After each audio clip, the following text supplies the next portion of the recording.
Hi, I'm John Green. This is Crash Course World History, and today we're going to learn about the Roman Empire, which of course began when two totally non-fictional twins, Romulus and Remus, who'd been raised by wolves, founded a city on 7 hills. Mr. Green, what does SPQR stand for? It means shut pie hole quickly rapscallion. No, it means Senatus Populusque Romanus, one of the mottos of the Roman Republic. So today we're going to do some old school great man history and focus on Julius Caesar while trying to answer a question. When, if ever, is it okay to stab someone 23 times?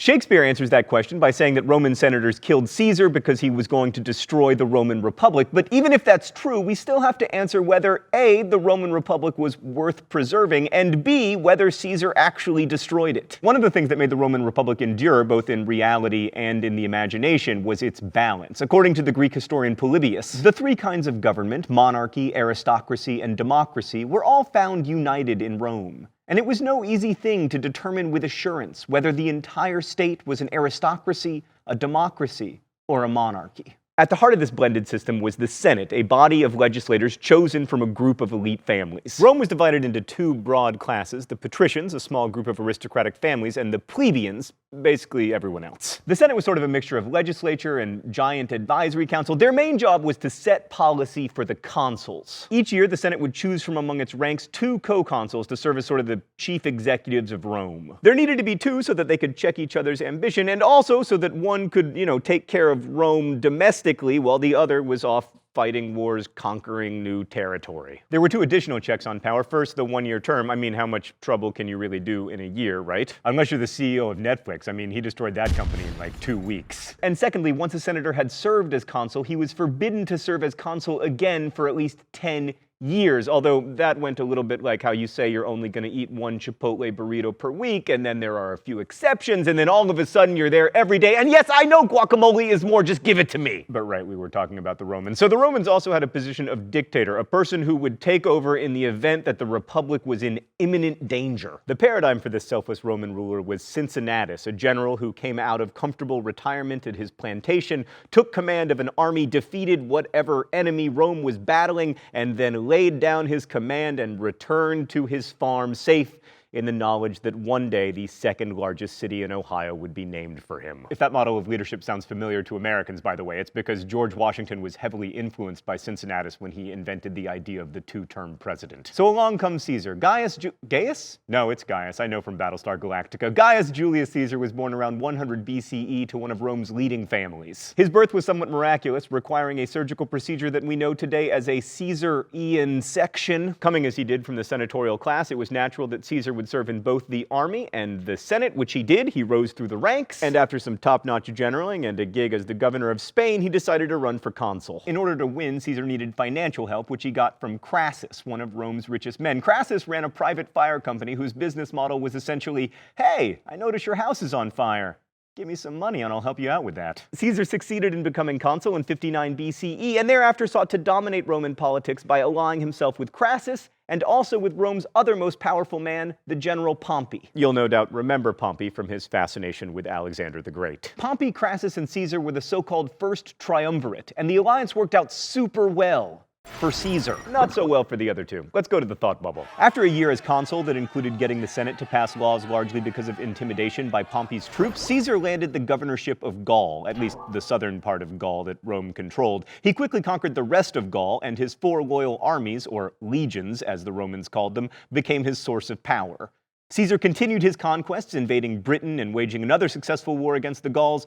While he was away, Crassus died in battle with the Parthians, and Pompey, who had become Caesar's rival and enemy, was elected consul. Pompey and the Senate decided to try to strip Caesar of his command and recall him to Rome. If he returned to Rome without an army, Caesar would have been prosecuted for corrupt consuling and also probably exceeding his authority as governor, so instead, he returned with the 13th Legion.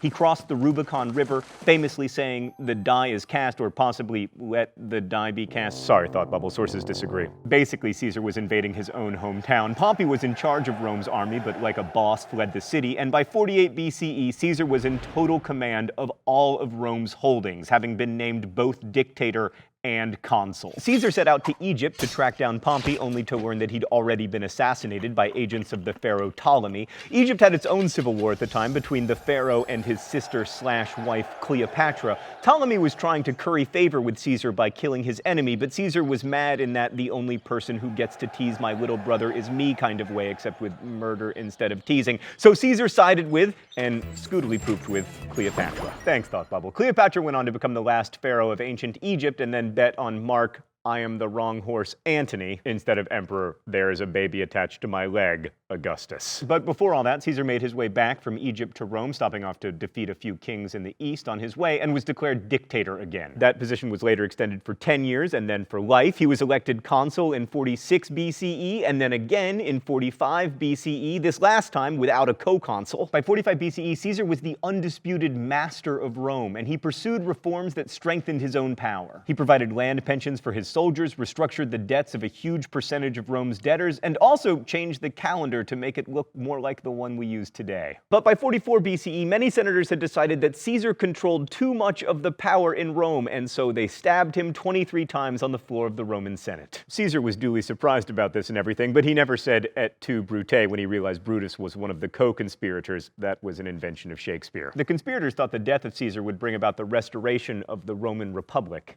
And they were wrong. For one thing, Caesar's reforms were really popular with the Roman people, who were quick to hail his adopted son Octavian, as well as his second-in-command, Mark, I am the wrong horse, Antony, and a dude named Lepidus, as a second triumvirate. This triumvirate was an awesome failure, degenerating into a second civil war. Octavian and Antony fought it out. Antony, being the wrong horse, lost. Octavian won, changed his name to Caesar Augustus, became sole ruler of Rome, attached a baby to his leg, adopted the title emperor, and started printing coins identifying himself as Divini Filius, the Son of God. More on that next week. Although Augustus tried to pretend that the forms of the Roman Empire were still intact, the truth was he made the laws and the Senate had become nothing more than a rubber stamp. Which reminds me, it's time for the open letter.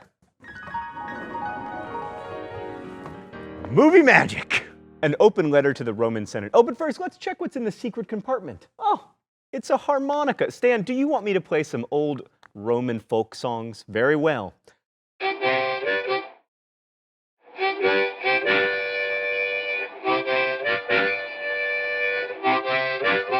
Stan, I just want to thank you for doing such a good job of overdubbing there.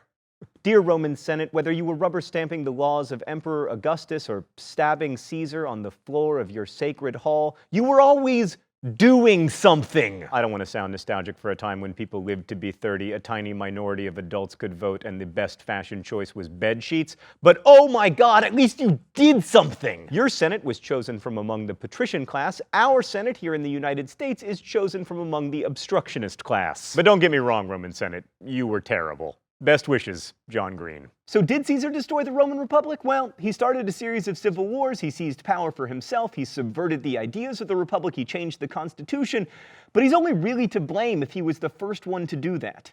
And he wasn't. Take the general Marius, for instance, who rose to power on the strength of his generalship and on his willingness to open up the army to the poor, who were loyal to him personally and not to Rome, and whom he promised land in exchange for their good service in the army. This, of course, required the Romans to keep conquering new land so they could keep giving it to new legionnaires. Marius was also consul 5 times in a row, 60 years before Caesar. Or look at the Roman general Sulla, who, like Marius, ensured that his armies would be more loyal to him personally than to Rome, but who marched against Rome itself and then became its dictator, executing thousands of people in 81 BCE, 30 years before Caesar entered the scene. There's another way of looking at this question altogether if we dispense with great man history. Maybe Rome became an empire before it had an emperor. Like, remember the Persian Empire? You'll recall that that empire had some characteristics that made it imperial, like a unified system of government, continual military expansion, and a diversity of subject peoples. The Roman Empire had all 3 of those characteristics long before it became the Roman Empire. Like, Rome started out as a city, and then it became a city-state, and then a kingdom, and then a republic. But that entire time, it was basically comprised of the area around Rome. By the 4th century BCE, Rome started to incorporate its neighbors, like the Latins and the Etruscans, and pretty soon they had all of Italy under their control. But that's not really diversity diversity of subject peoples. I mean, nothing personal, Italians, but you have a lot of things in common, like the constant gesticulations. If you want to talk about real expansion and diversity, you got to talk about the Punic Wars. These were the wars that I remember primarily because they involved Hannibal crossing the Alps with freaking war elephants, which was probably the last time that the elephants could have risen up and formed their awesome secret elephant society with elephant planes and elephant cars. In the first Punic War, Rome wanted Sicily, which was controlled by the Carthaginians. Rome won, which made Carthage cranky, so they started the Second Punic War. In 219 BCE, Hannibal attacked a Roman town, then led an army across Spain, and then crossed the freaking Alps with elephants. Hannibal and his elephant army almost won, but alas, they didn't, and as a result, the Romans got Spain. People in Spain are definitely not Romans, despite Russell Crowe's character in Gladiator, which means that by 201 BCE, Rome was definitely an empire. The Third Punic War was a formality. Rome found some excuse to attack Carthage and then destroyed it so completely that these days you can't even find it on a map. Eventually, this whole area and a lot more would be incorporated into a system of provinces, and millions of people would be ruled by the Roman Empire. And it's ridiculous to say that Rome was a republic until Augustus became Rome's first official emperor, because by that time Rome had been an empire for almost 200 years. There's a reason I'm arguing that the death of the republic came long before Caesar, and probably around the time that Rome became an empire. If anything destroyed the idea of republic in Rome, it was the concentration of power into the hands of one man. And this man was always a general. I mean, you can't march on Rome without an army, after all. Why were there such powerful generals? Because Rome had decided to become an empire, and empires need to expand militarily. Particularly, the Roman Empire needed to expand militarily because it always needed new land to give its retired legionnaires. That expansion created the all-powerful general, and the incorporation of diverse peoples made it easier for them to be loyal to him rather than to some abstract idea of the republic. Julius Caesar didn't create emperors. Empire created them. Next week, we'll be discussing Christianity, so that shouldn't be controversial. Until then, thanks for watching. Crash Course is produced and directed by Stan Miller. Our script supervisor is Danica Johnson. The show is written by my high school history teacher, Raoul Meyer, and myself, and our graphics team is Thought Bubble. Last week's phrase of the week was pre-distressed designer jeans. If you want to guess this week's phrase of the week or suggest new ones, you can do so in comments, where you can also ask questions about today's video, which our team of historians will endeavor to answer. Thanks for watching, and as we say in my hometown, don't forget to be awesome. Whoa, jeez, yikes, everything is fine.